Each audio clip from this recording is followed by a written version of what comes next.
In this video, I'll show you how you can use the snipping tool to take both photos and videos. I'll then show you how you can share and download those files and just overall give you some tips on snipping tool. So to open snipping tool, you need to click on Start, Shift and S on the keyboard, and that will open up snipping tool automatically. Alternatively, you can go to your search bar and just type in snipping tool and you can then open it.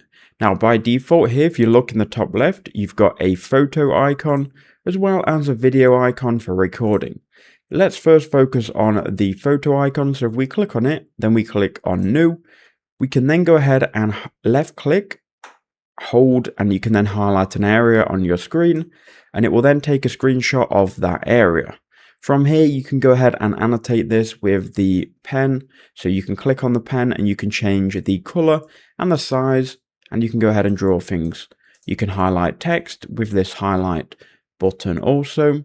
And then if you make a mistake, you can click on the eraser and go ahead and erase this. You can crop your image before you go ahead and save it. So crop that, click apply. And snipping tool can also recognize text. So if you click text actions, it's then going to recognize the text, which you can go ahead and copy. That's pretty much it for the photo features. If you then want to go ahead and save it, you can click save in the top right hand corner. That will open up File Explorer, and from here you can go ahead and choose a destination. If you want to copy this image, you can just go ahead and click on the copy icon in the top right hand corner. If you wanted to take any video, you just switch to the video icon.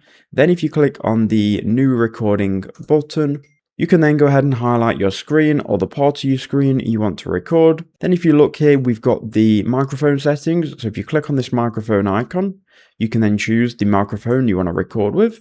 Make sure that you actually unmute the microphone. And then here you've got your system audio, which you can toggle off or on.